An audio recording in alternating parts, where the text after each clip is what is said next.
I'm Andrew Kingston, the Managing Director of Gravity Credit. We're a niche collection agency based here in Auckland, Albany to be exact. We represent a number of clients, both nationally and internationally. Waterstone Insolvency is our sister company and operates in the insolvency and administration space. You may or may not be aware that we also sponsor the Working Group podcast on Monday nights. It's a political podcast. It's rumoured to be number one in terms of podcasts in the political arena. If you haven't given it a listen, then I suggest you take up the opportunity. The guests are varied and they're not afraid to challenge the status quo. If you can't listen to it live, just search it up on Spotify, The Working Group. I'm sure you're enjoying the networking opportunities. There's always a good bit of banter going on. Don't be afraid to continue to eat. We've catered for some larger numbers, so we'll be serving. Pardon? Yeah. As always, there's formalities. So emergency exit out the door to the left, just past where you came in. The bathrooms are also that way as well, on the right-hand side there. If you could silence your phones, that would be great. And I don't have to make any announcements around COVID, thank goodness. It's a very tight schedule this morning. We always try to run to our 60 minutes and stick to it. And I apologise if we go slightly over. So we'll start with a quick introduction, our guest speaker, some closing comments from Damien Grant, and finally a short Q&A session.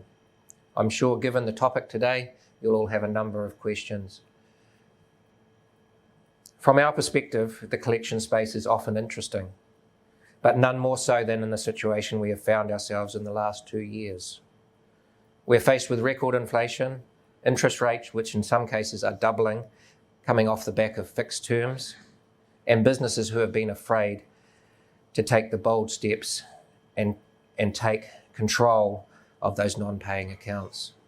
Thankfully, we're seeing a shift and more clients are looking at their aged receivable balances and any monies that are due. The holiday or hiatus on collection seems to be abating, and clients have had enough of simply waiting to be paid. While debtors want to pay, the recent increased costs of doing business or simply living have not helped their plight. Businesses have been forced to tie up a significant amount of money in stock due to COVID, often only just for future jobs. Look at the situation with the GibBoard crisis at the moment. Most, instead of using just-in-time inventory, have now gone to just in case they need it. With the increased interest rates, it's an increased cost on the business. And if you can't pass it on, that typically means reduced margins and a less viable business. Bank interest rates, we believe, will continue to rise for the remainder of this year, if not next year as well. So despite record profits, I'm being told that at current rates, there's minimal margins to these banks. Overall, hardship and arrears are continuing to be issues for lenders. Personally, the situation is also affecting me.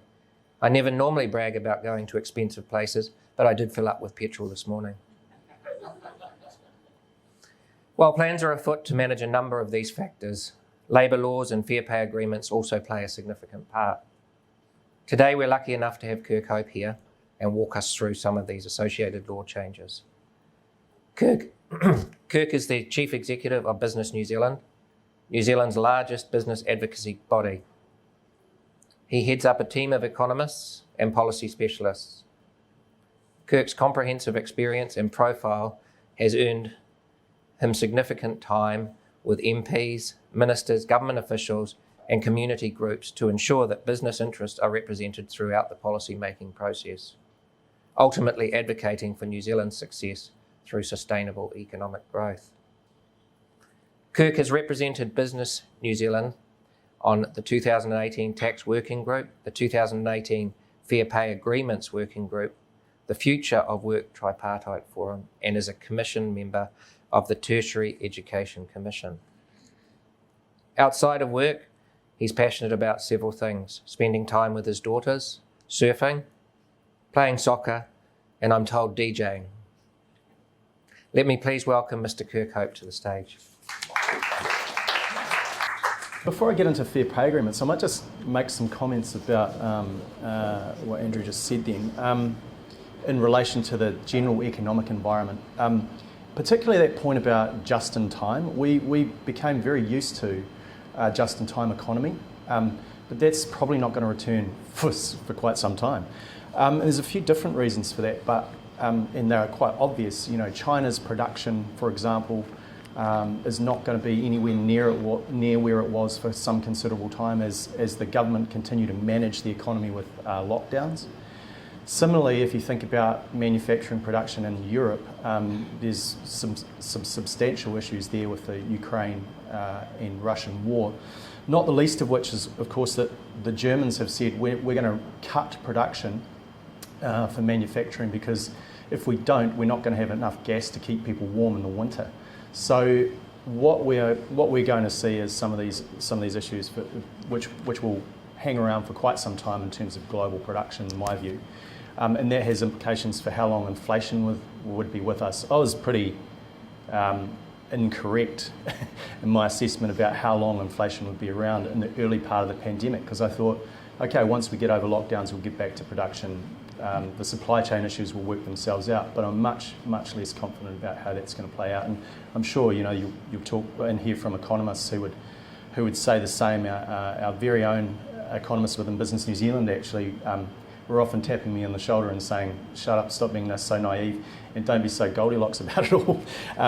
We call them, there's these two guys who sit in our offices, and they've seen a lot of stuff in their time, and they provide us with great advice around what's going on from an economic perspective. So I outline that because it's within that context which we have to think about what the government is trying to press forward with in terms of fair pay agreements. And obviously we've had a few. There's been a bit of media about fair pay agreements, but I'm really happy to fill you in on a bit more of the detail, if you like. Just on that media, we were recently we go to Geneva every year as a part of a delegation, a New Zealand delegation that's gone there for 100 years. The New Zealand government was a founding member of the International Labour Organisation.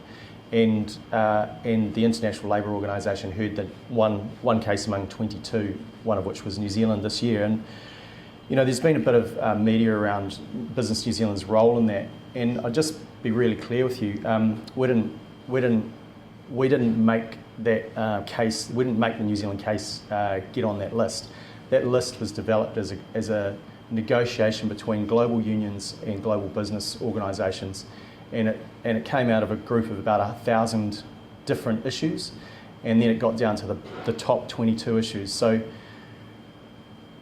what I'm trying to say is there are some much more fundamental matters that the government will need to address if it's to be successful in implementing fair pay agreements.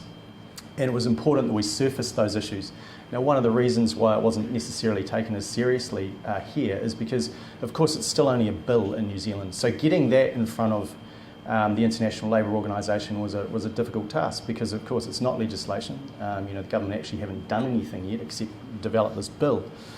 So when the committee that was considering it looked at it, they said what the government needs to do in conjunction with Business New Zealand and the CTU is make sure it does comply with the government's international obligations.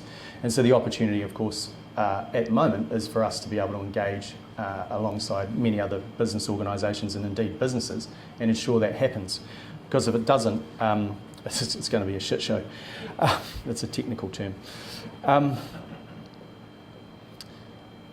guess there's some other sort of domestic issues. If you think that there are international considerations around compulsion and universality, there are some other domestic considerations that we surfaced yesterday in relation to the Bill of Rights Act. It's quite a fundamental document, and I'll talk you through kind of the machinery of fair pay agreements, and then we'll get to some of the stuff on the Bill of Rights Act. It was interesting to be described by a left-wing commentator as a clown school for surfacing a Bill of Rights opinion written by one of New Zealand's foremost Bill of Rights lawyers. It's an interesting time to be an advocate, and I'd say it's a pretty interesting time in terms of your own personal resilience, because there's a lot of attack media going on, and a lot of attack social media going on. There's not really that many controls around that, so you've got to you've got to mostly just ignore it, to be perfectly frank. So obviously with fair pay agreements, it's a system of collective bargaining. And collective bargaining is not a major part of our industrial relations landscape, but it does have a fairly long history in New Zealand. It's one of the key features of New Zealand's current Employment Relations Act. The Employment Relations Act is concerned to promote voluntary collective bargaining to counteract what it says is an inherent inequality of power in employment relationships. Right now, I think the power dynamic might have shifted slightly if you think about the challenges that businesses are having in getting and keeping skills and the pricing of those skills as well. So the coming Fair Pay Agreements Act will take this concern to a new level by increasing the reach of collective agreements across whole industries or occupations on the basis that this will even up the inequality of power and allow vulnerable workers to gain better terms and conditions than they are seen at present to be able to get under the employment relations framework. We've obviously taken a lot of interest in fair pay agreements because we're concerned that they'll be bad for the business environment and for the economy. They'll be bad for business because they will set up vast homogenous collectives where every employee covered has to be paid the same and has to have the same employment conditions. So that's a baseline, right? By the way, on top of that, there will be the possibility to negotiate other terms and conditions and pay on top of what a fair pay agreement is. So it sets a baseline. Under a fair pay agreement, a high-performing employee will have to be paid the same as a poorly performing employee, or they'll have to negotiate at an enterprise level. So it's not a helpful arrangement if you're an employee and you want to incentivise and reward your high performers. And if you want to do that, you're going to have to go over and above. If you have a business that's competing in a fast-moving market, you want to be able to react to changes in the market quickly. And you think about the way that New Zealand businesses engage in export markets. You're having to adapt really, really rapidly to what's going on. And the other thing that I'd say about that is not only are businesses having to adapt to export markets quickly, but internal domestic market changes occur pretty rapidly. And one of the biggest of those was, of course, COVID-19, and the ability to be able to respond quickly to COVID-19. Our perspective is if you had a fair pay agreement across an entire industry, it's going to be extremely difficult, probably, for some of those businesses to react rapidly to their own conditions with their own employees under the terms of a fair pay agreement. So if your employees are covered under an FPA, you won't be able to make changes to the terms and conditions of that FPA until it runs out, and that'll be 3 to 5 years. One of the submitters yesterday at the Select Committee talked about the challenges of, so for example, there's a pay equity deal that was done for care workers. That hasn't been updated since it was negotiated. Now, if you think about, and that's an ongoing negotiation, so that's going to take a long period of time. So what will happen is once one of these fair pay agreements is triggered, it may be quite a considerable period of time before you get to the period where it's implemented. And then if you want to turn it over, you've got to go through that process again. If you can't agree, it goes to the Employment Relations Authority, and they will decide. And I'll get to kind of some more detail around that. So if you think about that and you think about it multiplied across large numbers of businesses around New Zealand and a large number of sectors, you can see that it's a pretty challenging prospect. What's happening in the rest of the world, you might ask? So France was probably the last bastion of nationwide collective bargaining, and they've recently in 2018 under Macron, they've moved away from that back to enterprise bargaining. And the reason they did that is they had persistently high unemployment, around 7 to 8% in the adult population, 16% in the youth unemployment population, right? And they were seeing these large-scale collectives. They were potentially good for workers if you were in work, but they were locking parts of the workforce out, the available workforce out, and that was particularly impacting youth. So they moved back to enterprise bargaining and away from the collectives. They wanted to do that to help France remain competitive and also for regions in France to remain attractive for people to live and work. It's a pretty big step for a country like France. And in fact, in the OECD, no country has moved since the 70s to further centralise collective bargaining, which is really what we're looking at with fair pay agreements. Just in terms of unions, I should mention unions at this point because they have the potential to play a large part in the scheme of FPAs. You'll be aware that unionism's been in decline in New Zealand over recent years, with union members now making up about 17% of the workforce. When our economy went through deregulation in the 80s, there was a swing away from big collective agreements negotiated by unions and a move towards mostly enterprise level and individual bargaining. Currently, most businesses in New Zealand don't engage in collective bargaining with unions and instead agree wages individually with their employees or again at an enterprise level. It would certainly be in the interest of unions to revive collective bargaining because it's quite hard to gain union members in an individual bargaining environment, and the FPA system gives the union movement the chance to revive collective bargaining on a big scale. But I would say that it's not restricted. Your ability to negotiate on behalf of a group of people is not simply restricted to unions. It could be anybody. So anyone can act as a bargaining agent if they can get 10% of the workforce or 1,000 workers to agree to trigger a fair pay agreement. So yes, it has the potential for unions to play a much bigger role, but it's not just restricted to those entities as in terms of their bargaining agency. If the bargaining breaks down, if the union side and the employer side can't agree, then unions can take their claim straight to the Employment Relations Authority, as I said, and that which will then impose an agreement. There's no role, interestingly, for employers other than to turn up at the table. So there's no role for employers to initiate a fair pay agreement themselves. Why might you do that? Well, there might be significant advantages let's just say 30 or 40 employers to get together to set minimum terms and standards themselves, but there's no opportunity under fair pay agreements for employers to initiate bargaining. So, with FPAs, it'll be the 1980s on steroids. Someone wrote that, Jesus. Because it won't just be collective agreements, they'll be nationwide collective agreements, and they'll cover whole sectors like retail or hospitality. So there's obviously demarcation issues, and FPAs will be able to cover entire occupations like all nurses, all truck drivers, all security guards and so on. And it was interesting, one of my colleagues in our submission put together a review of the awards, and it's interesting. Basically, what happens with demarcation issues, that's deciding who's in and out, who's out in terms of the occupation or the sector.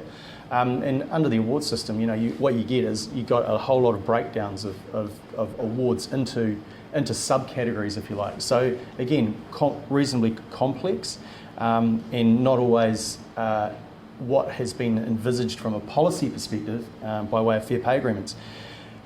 One other kind of more complicated part to it is that I think the government tied themselves in knots a bit around how they would deal with regional differences, because of course there may be regional capacity differences in terms of what businesses pay in particular environments. So they've said that roughly there could be regional differences. And we've likened that to kind of Easter trading for pay, effectively. If you think about the challenges of having differentials for Easter trading, and then think about that in the context of pay. Now, people might do that, businesses might do that already. If you're a nationwide business, you might have different sorts of pay scales existing for different regions. But if you're embedding it in a fair pay agreement, it's going to be, I would suggest that would add some inherent complexity.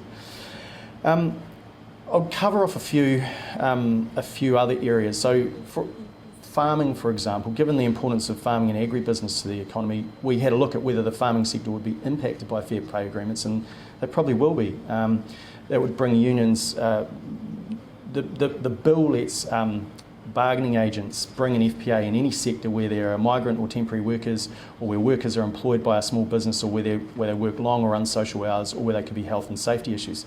So they could certainly cover the farming sector, and of course the horticulture sector is a big part of that. If you're ruminating on the fact that a fair pay agreement could be forced on any industry because it has long or unsocial hours, are there any lawyers here today? So in terms of the professions, again, there's nothing preventing a bargaining agent initiating a fair pay agreement anywhere in the economy. So that's kind of what, contrary to what the government has said about FPAs. In the beginning, they said it would be restricted to a narrow number of sectors where there were particular vulnerabilities for the workers in those sectors. So in terms of scope and scale, you're looking at no real reasonable restrictions on where an FPA could be triggered other than those provisions, 10%, 1,000 people, or a public interest test. So it's a bit of a rundown on how they might work or might not work.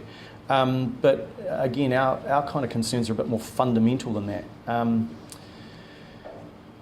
We describe them as unfair because they're compulsory. So one of the things about the International Labour Organisation and why it was important to surface what was going to occur with fair pay agreements there was because the ILO has always been about supporting voluntary collective bargaining. This compels everybody to the table once it's been triggered. So it's not voluntary and it doesn't meet the terms of a number of conventions that are fundamental to the ILO's operations, which is why we needed to surface there. If the negotiations break down, if the employer can't meet the union's claims, then the case goes to the Employment Relations Authority and the decision will be imposed on the employer. Again, that's relatively unfair and it's also inconsistent with New Zealand's international obligations as I described, because it's compelling an outcome, or it's compulsory arbitration. Again, that offends certainly at least one of the conventions that New Zealand has signed up to, and international conventions that New Zealand signed up to. So there's a couple of reasons there why we took that claim. So I've sort of talked a little bit about the ILO, and the ILO's conclusion was that, as I said, the New Zealand government needs to engage with Business New Zealand and the CTU to make sure that if the legislation is passed, that it can meet the terms of those international conventions, which is really it's an important point and stake to have in the ground, I think, from a business perspective, because if they push ahead with compulsion and universality, there are some other issues that they'll face from a domestic perspective. So we commissioned a Bill of Rights opinion, as I said, from a leading Bill of Rights lawyer, who was actually quoted. The Ministry of Justice have a role in any bill that goes through. They have to vet it for consistency with New Zealand Bill of Rights Act. And we said, well, look, actually, if this bill isn't consistent with New Zealand's international obligations and commitments, it's unlikely, surely, to be consistent with, say, Section 17 of the Bill of Rights Act, which confirms freedom of association. And so we asked the lawyer who was quoted by the Ministry of Justice in their opinion to the government about consistency with the Bill of Rights. They found it was consistent with the Bill of Rights. The opinion that we commissioned said it was unlikely that that fair pay agreements would be consistent with Section 17. Dr. Butler said that what was good about fair pay agreements was how it was trying to do something to improve conditions for vulnerable workers. If the bill was more focused on that rather than on forcing people into collective bargaining, then it would be, quote, more likely to be reasonable and justified in a free and democratic society. Sorry, this is getting a bit legalistic, but one of the limitations, so the Bill of Rights you can have legislation which can breach the Bill of Rights, right? And we've seen that actually with quite recently with if you think about vaccine mandates. Okay, so vaccine mandates prima facie, forcing people to have a medical treatment, prima facie that would be a breach. It was a justified breach because you're dealing with a pandemic. Okay, in certain cases, and I accept that there's actually some other cases which are still before the courts. So there are justified limitations, but what Dr. Butler said is because fair pay agreements were universal and there was significant elements of compulsion, it was unlikely, and they were so broad, it was unlikely that there were going to be justified limitations. There could be if it was narrowed to deal with particularly vulnerable sectors. So one of the things that we've been saying to the government is you don't need fair pay agreements to deal with these vulnerable sectors. And some of the sectors that they've talked about are bus drivers. And the government themselves has actually moved to address some of those issues by way of enabling local governments to better fund the public transport sector. So they have it within their power to do things which could fix the problems that they see for vulnerable workers without having to do fair pay agreements. And that's one of the arguments that we've put. What we would like to see is if there are identified sectors where there are vulnerabilities, the alternative to fair pay agreements is targeting those sectors. So understanding what those vulnerabilities are and then ensuring that there were sector-specific standards that addressed those particular vulnerabilities for those workers. Because our perspective was that certainly the cure may be worse than the cold in terms of fair pay agreements. So I'd probably just leave my comments there if that's all right, Damien. There's a few other things going on in the industrial relations space that I could rabbit on about, but I'm much more interested in kind of perhaps taking some questions or something. So. Any other questions? Could this be a vehicle to sort out the gender pay gap? Yeah, I mean, if you think about it, if you think about the pay equity claim that was taken by the care workers. It has potential, but the reality is that if you don't have provisions within a fair pay agreement that has a levelling up process within it, you're just going to have a fair pay agreement that maintains the existing gender pay gap. So that's probably not the mechanism that you want to use to close the gap. You probably need to do that. That's a much more challenging issue which needs to be addressed on a firm-by-firm basis, in my view. And so this sort of sector-specific and occupation-specific approach would simply embed some of those differences that are already there. So would a person in the garden be paid the same as a person working in Auckland? Yeah, so the answer to that is possibly and possibly not. As I said, one of the challenges with that is that you may end up with an Easter trading of pay, so different terms and conditions that apply to different regions. Now that's both a good thing and a difficult thing, right? So that would mean, again, that you're dealing with the issues of pay differentials within regions, but you're probably not dealing with the primary issues which we're led to believe fair pay agreements are looking to address. So what you're simply going to do is have pay differentials across the country. Now for firms who wish to remain competitive in a particular region, hey, that's not a bad thing. The difficulty will be for nationwide businesses who are trying to run those differentials across the country.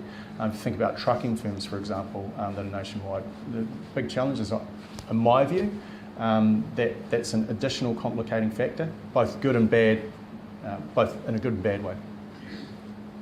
Well, you mentioned bus drivers as a vulnerable workers. If, say, transport negotiated, say 10% of their bus drivers negotiated an hourly rate of $25, there may be 80% of the bus drivers who are already on $26 an hour. What happens then with the issues? Somebody that needs to Harvard getting paid $10 an hour, can that employer then reduce them or? Yeah, that's a really good question, because one of the things that we have argued is that that's exactly what will happen. The CTU's response to that would be what they're doing is setting a base stand. Fair pay agreements will set a base rate, and then it'll be relevant for other enterprises to maybe top that up through enterprise bargaining. Our observation is that that's probably unlikely to happen. What you'll get is that levelling up, and then people go, actually, that's what the market becomes. I think with skills shortages, it's that muddies the waters a bit more, because everyone's looking to get people and talent.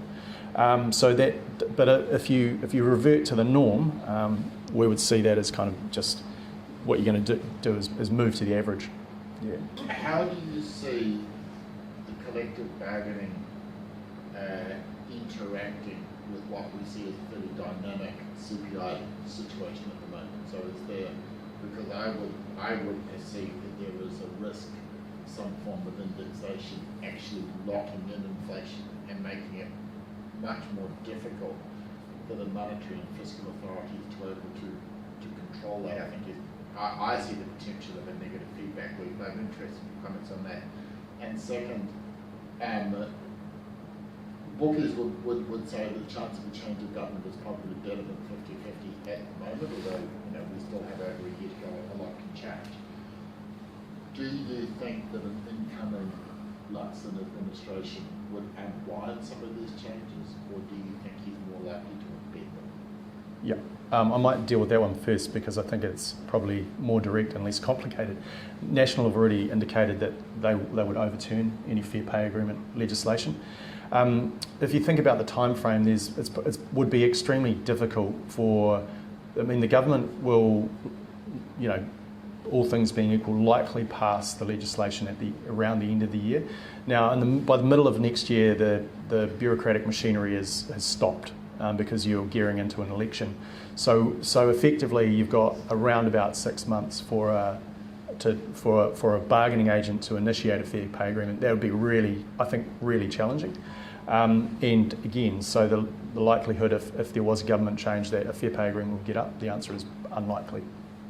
For the reasons I've just outlined.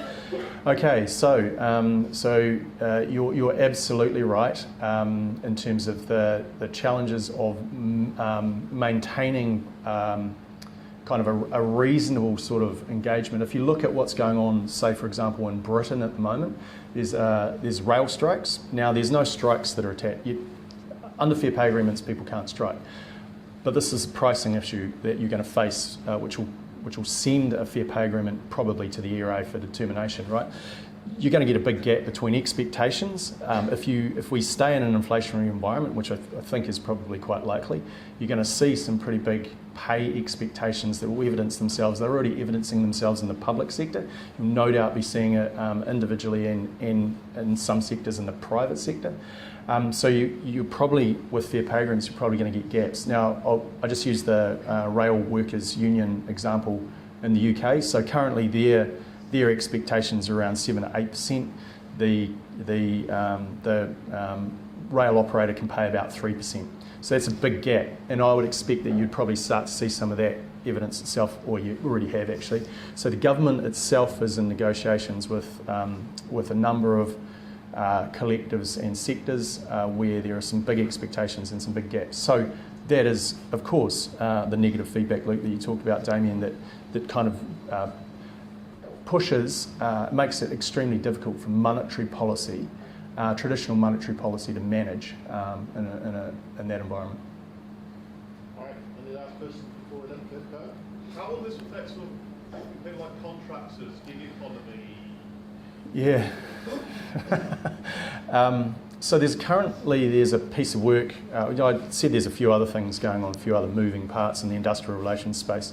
So currently, it's not contemplated at the moment that contractors would necessarily be covered, but there is a piece of work going on that relates to the boundary issues of contractors, which has real implications for the gig economy, for people who don't work in traditional forms of employment, right? And who don't want to either. They want the flexibility of doing some of these things. The demarcation point will be dependent versus independent. True, what is a dependent contractor? That's someone who's only got really one employer, and their arrangements look much more like a traditional employment relationship as opposed to someone who has multiple employers and is much more like an independent contractor. So that's kind of a process which is going on at the moment in terms of determining those boundary issues. My expectation would be that once those are complete, once those processes are complete, the government would try to bring in contractors into the realms of fair pay agreements. And we've already sort of seen some discussions around that in the cleaning sector. So that would be my assessment of where that gets to.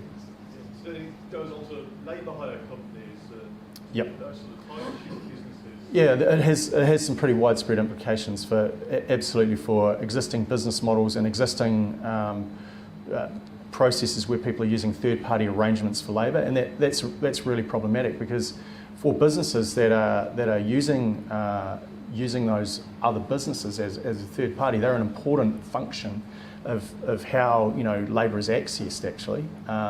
So yes, there are implications. Final question. Yeah, I had a question. Given the low level of unionisation in New Zealand, they would typically be the bargaining agent bringing fair pay agreements to the table. But given that low level, are other bargaining agents able to bring a fair pay agreement to the table? And what would their motivation be if it's not a union? Yeah, it's a really good question. So the answer is that it doesn't have to be a union that is the initiating bargaining agent. So it's any person who registers who can do the job and get and trigger the 10% of the workforce, 1,000 workers, or meet a public interest test. Who would it be? It could be an organisation or a business that sees a business opportunity in that. So perhaps some existing employment relations advocates. My observation would be we were to be written into the legislation to be a bargaining agent on behalf of a default bargaining agent on behalf of employers if there could be no bargaining agent found. We walked away from that because there's actually just too many risks in it from a legal perspective. So I think you'd want to be really, really clear about what your opportunity and your mandate was if you weren't a union and you were seeking to trigger a fair pay agreement, because, as I said, there's some real fishhooks. You've got to make reasonable efforts to contact every employer in the industry. You've got to confirm that you've done that to the Chief Executive of the Ministry for Business, Innovation and Employment. That's no easy task. If you think about if you were trying to trigger a fair pay agreement in retail and you weren't a union, I think the hurdles would be pretty significant, and the risks, because those hurdles are significant, because of the networks and relationships, the legal risk becomes higher, would be my observation. So the implication then presumably is that it's going to be limited to those unionised industries? Yeah, not necessarily. They may play a bargaining role in other industries that are adjacent. Just to provide a bit of perspective on that, in many European countries where there are significant levels of collective bargaining, what's done there is these are managed through extensions. So actually, the union membership again is quite low in some of those European countries. It would be around 10%, but because extension agreements operate across can operate across enterprises and sectors, or have done in the past, let's put it that way. You get quite wide coverage with quite narrow membership. Good. Thank you for coming. Small show of appreciation.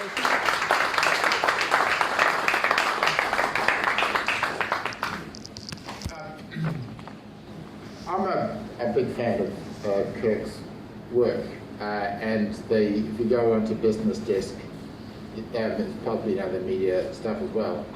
The report that he commissioned in terms of the Bill of Rights, there's a story on there, and it's just a very smart and effective way of getting under the skin and attempting to deflect some of this stuff. If you like what Kirk had to say and you think, goodness gracious me, I really should belong to an organisation that gets people like Kirk out there, then the EMA is the organisation that you need to belong to. And if you don't belong to the EMA, then you absolutely should. Which is not to detract from the Auckland Chamber of Commerce, which is for Simon Bridges, but I don't know. Anyway, maybe one day Kirk can step into what Simon Bridges should have been doing. We'll have to wait and see.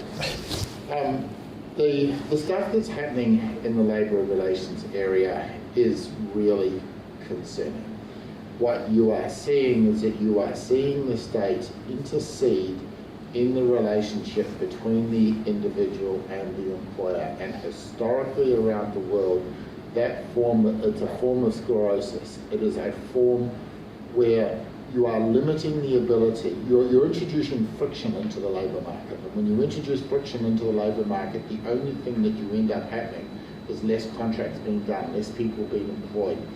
And the other really concerning thing, and it's classic public choice theory, why do the unions want this? Unions want this because unions represent people who are currently employed. That is the entire purpose of it. You go down to the wharf and you've got a strong union, and all the people are there earning six-figure salaries. You know, I mean, I don't mean to be disrespectful, but you know, these are not jobs that you need 5 years worth of training to do. The reason why you're able to get that is because they have successfully created a form of a cartel. And so what a union does is it represents those people who are currently employed at the expense of those people with their face pressed up against the glass wanting an opportunity. This is really nasty stuff, because what it does is it locks out generations of people who want to get into the labour force. I think this stuff is malign. And Kirk Hope can't say it, but I certainly will. I think these things are disgraceful, and I think the union movement is selling out the poor and the underemployed, and I think this government is facilitating that, and I think it is appalling behaviour. The only thing I think we have some comfort in is that they haven't come up with the idea of mandatory statutory redundancy yet, and it's perhaps credit to Kirk Hope and similar that particular path has been diverted. Anyway, I'd just like to thank Kirk for coming along. Thanks. And it's interesting, smaller crowd today, but much more chatty, much more, you know, was full to the, you know, and everybody's sitting there saying, "Oh, I don't want to ask a question," but it's great.